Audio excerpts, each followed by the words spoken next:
बिस्मिल्लाहिर्रहमानिर्रहीम। अस्सलाम वालेकुम। नाइम टीम बारगियत आपकी खिदमत में हाजिर है। नाज़रीन, हमीदुल्लाह ज़फ़र साहब जर्मनी से 74 के बारे में बता रहे थे, पार्ट 7 में आपको मज़ीद ये बताएंगे, तो चलते हैं उनके पास। जी अस्सलाम वालेकुम। वालेकुम सलाम जी, वरहमतुल्लाह। मैंने कहा वहाँ से ही आप बताएं अच्छा, आगे का फिर प्लीज़ हमारे नाजरीन को। जी जी। तो बहरहाल उन्होंने जब ये सुना तो उन्होंने मुझे कहा कि आप यहाँ हमारे घर में सोया करें, जी जी हमारे नौकर हैं ऊपर, तो आपकी चारपाई हम दरमियान में डालेंगे, जी कोई जी आपको खतरा। मैंने कहा नहीं, सोना मैंने उधर ही है। और बाकी ये है कि आपका शुक्रिया, क्योंकि रात बारिश थी तो मुझे इधर ठहरना पड़ा। अच्छा, अब उन्होंने अपने बेटे की ड्यूटी लगा दी जी जी कि छत पे। अब ये होता था कि आधी रात वो जागता था, मैं सोता था, और आधी रात वो सोता था, मैं जागता था। जी जी तो एक रात को ना वो मेरे पास आ गया। उस दिन मैंने कहा आज मैं थका हूँ, पहली दफा मैं सोऊंगा 12 बजे तक। तो वो रात को ना 12 बजे के करीब ही दीवार पलांग के जो छोटी सी होती है, जी जी वो जब आया तो मैं उठ पड़ा। मैंने कहा कौन है? तो उसने कहा मैं नवीद हूँ। जी जी तो उसने मुझे ना वहां से दिखाया, जी जी क्योंकि वो कि ये देखो वो पुल है और एक आदमी आया शाह साहब को लेके गया है, और वहां लोग इकट्ठे हुए हैं, डांग सोटा उनके हाथ में है। अच्छा तो लोग जाहिर है कि तुम्हारी तरफ आ रहे हैं।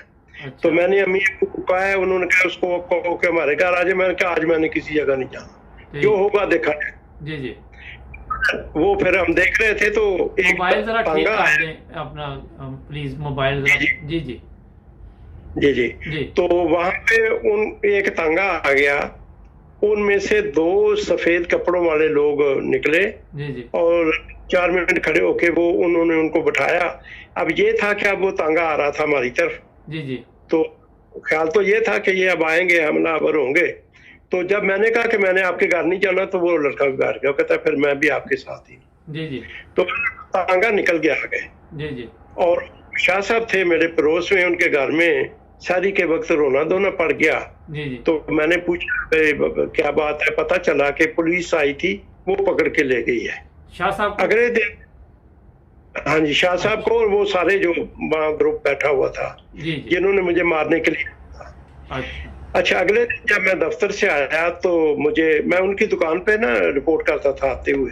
अच्छा तो पे आया तो वो लड़का जो मेरे साथ जागता था, उसने कहा कि आज थाने से एक पुलिस वाला आया है, वो आपको बुला रहे हैं। अच्छा तो मैंने कहा तुम छुट्टी करो और नहा धो के शाम को चलेंगे।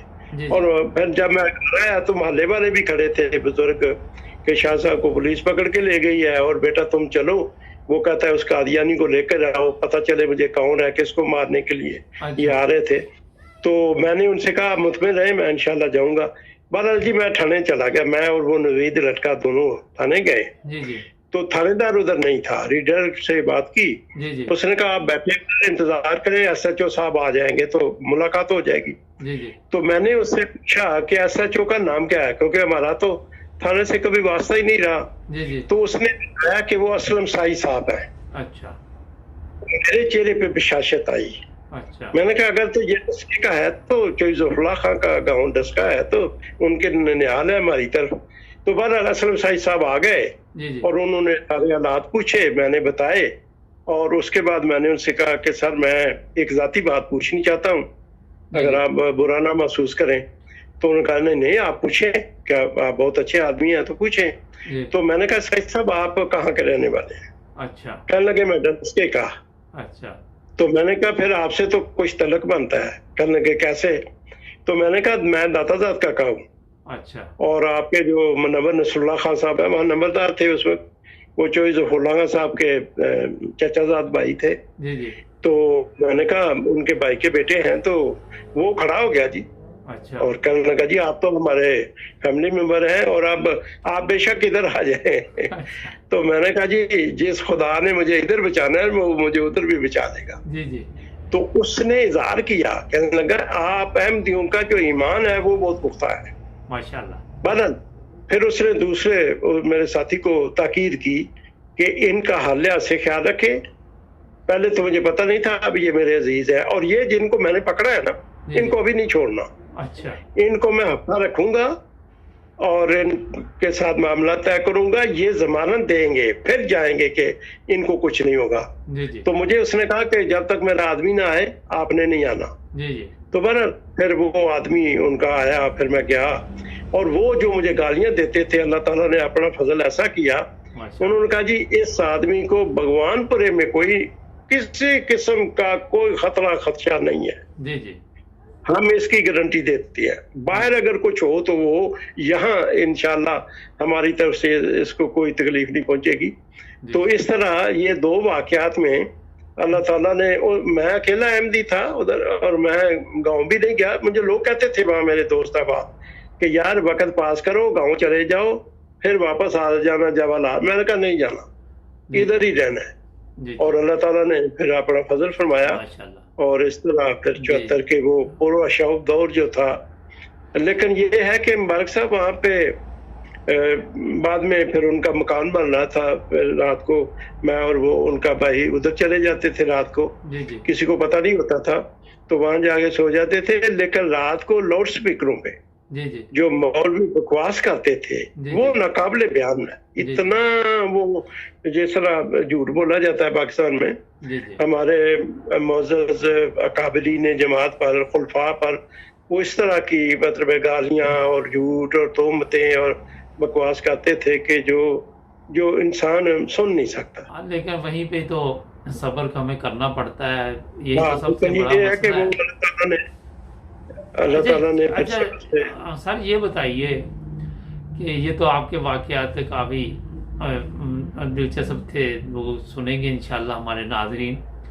मगर मैंने कहा आप वक्त है हमारे पास इस प्रोग्राम में, थोड़ी आपसे वैसे ही बातचीत करते हैं कि जी ये जी जो वाकया 74 में रबुआ में एक प्रोग्राम बकायदा इसकी प्लानिंग थी, उसके मुताबिक करवाया गया, और बिल्कुल उसके बाद नॉर्मल तो ये एक पुलिस केस था ना, अगर किसी को जख्मी हो जाए कुछ हो जाए तो ये तो पुलिस केस था, अदालत का था कि अदालत सजा देती है। अगर किसी अहमदी की गलती थी या दूसरे की थी, जिसकी भी गलती थी अदालत को फैसला करना चाहिए। तो ये जी पार्लियामेंट में क्यों बिल्कुल। लेके गए ये, आपके ख्याल में पार्लियामेंट का इससे क्या लेना देना था? रोजाना वहां लड़ाइयाँ झगड़े होते हैं। असल बात ये है कि ये प्लान ये था, अच्छा। भुट्टो साहब ने जो इस्लामी सरबराही कॉन्फ्रेंस करवाई थी, जी जी। फरवरी में कॉन्फ्रेंस हुई है और मई में ये वाकया होता है।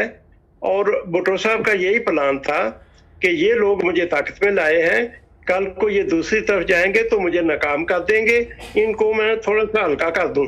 अच्छा। अच्छा, इसका जिक्र है, मैं आपको ये तारीखी बात बताना चाहता हूँ। जी जी। हमारे गखड़ मंडी से कर्नल अजीजुल मुल्क थे पीपल पार्टी में, जी जी।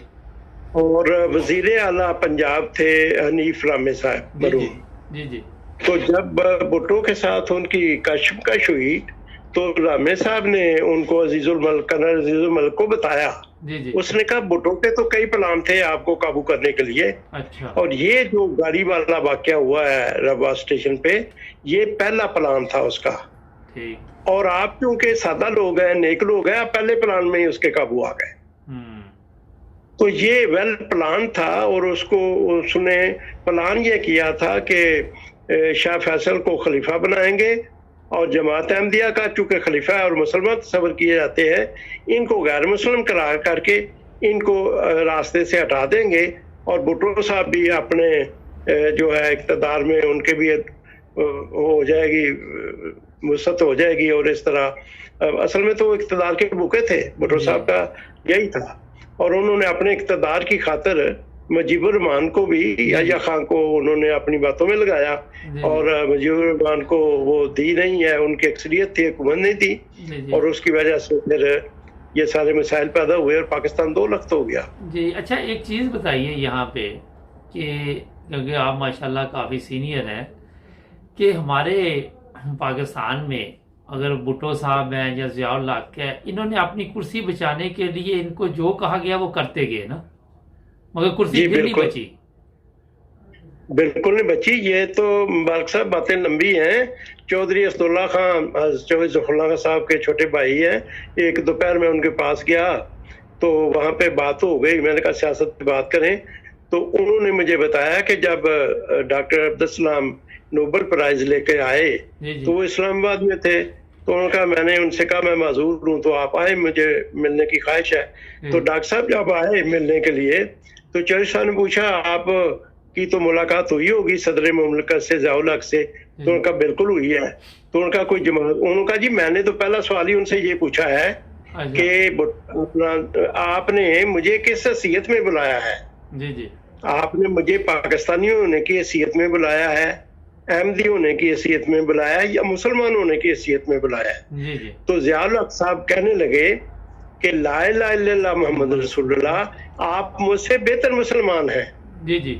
तो डॉक्टर अब्दुल सलाम से ने उनसे कहा कि फिर आप बयान दे दें। ये कहता तौबा तौबा तौबा, मैं बयान दूंगा, मेरी जो हुकूमत है वो खत्म हो जाएगी, लोग रशब करेंगे। जी जी। तो उन्होंने कहा अच्छा ठीक है, फिर आप नहीं देते तो मैं दे देता हूँ। उन्होंने कहा आप देंगे तो मैं इनकार कर दूंगा। जी जी। और एयर मार्शल जफर चौधरी साहब ने भी मुझे ये बात बताई है। जी जी। वो फौत हो गए हैं पिछले दिनों। तो उन्होंने मुझे बताया कि मैंने ज़ियाउल हक से कहा था कि ये तुम क्या लोगों को, अहमदियों को तंग कर रहे हो, कभी किसी को, मुझे भी किया था सीक्रेट जगह से, जहाँ अहमदी 75 में सीक्रेट जगह पे जो अहमदी था उसको हटा दिया गया था। जी जी। और मलिक साहब मुझे भी एयरफोर्स से हटाया गया था। अच्छा। और हालांकि जो ऑफिसर कमांडिंग वाकया में अपने हाँ जी, तो ये है कि वो अपने इक़्तिदार की खातिर चौधरी साहब को भी उसने यही जवाब दिया था, एयर मार्शल जफर चौधरी को जी।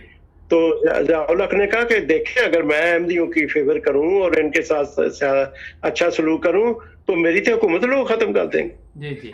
तो ये लोग तो आपको पता है इक़्तिदार के भूखे होते हैं, इसीलिए तो वो आयतें पढ़ के तो इंतखाब भी वो कैंसिल कर देता था, और 11 साल तक वो मुल्क पर मुतक़िल हुक्मरान रहा है। वो तो कुदरत ने उसको पकड़ लिया, वरना पता नहीं आपको उसने कितना लंबा हुकूमत करने का मंसूबा मेरा बनाया। ख्याल था कि उस अल्लाह ताला ने क्योंकि अपना फैसला जो था सुना दिया था उस वक़्त के जमात अहमदिया के जो खलीफा थे, आपने उनके अल्फाज सुने ही थे, उसके ज़्यादा देर मेरा ज़्यादा देर नहीं लगी फिर ना। हाँ, बिल्कुल। तो जब भी एक चीज़ आपको मैं बताऊं, एक हद होती है जुल्म की ना कोई आखिर तो उसका होता ही है ना। तो अल्लाह ताला ने आपके सामने ये कोई तरीके, मतलब ये सुनी सुनाई कोई किस्से कहानियां नहीं है, हमने अपनी आंखों से देखा। ये तो आंखों देखा हाल है। हाँ जी, तो हम ये तो कह सकते हैं, लेकिन ये लोग नहीं ना समझते, यही तो मसाइल है पाकिस्तान के। आपने का भी और जी जी, बहुत शुक्रिया प्रोग्राम का। मालिक साहब, मैं आपको एक बात बतानी चाहता हूँ, मैं भुट्टो से भी मिला हूँ पेशावर में। चलिए, इसलिए अब आपके साथ दोबारा किसी वक्त प्रोग्राम करेंगे, क्योंकि आपके पास तो माशाल्लाह काफ़ी कुछ है, मगर हमारे प्रोग्राम का वक्त ख़त्म हो जाता है। तो इंशाल्लाह नाज़रीन इंशाल्लाह इनसे जुड़े रहेंगे, और आप भी जुड़ जाए नाइम रोज़ा टीवी के साथ। सब्सक्राइब करना मत भूलें। अल्लाह हाफ़िज़, बहुत शुक्रिया सर, थैंक यू जी। ओके जी, जज़ाकमुल्लाह, थैंक यू वेरी मच।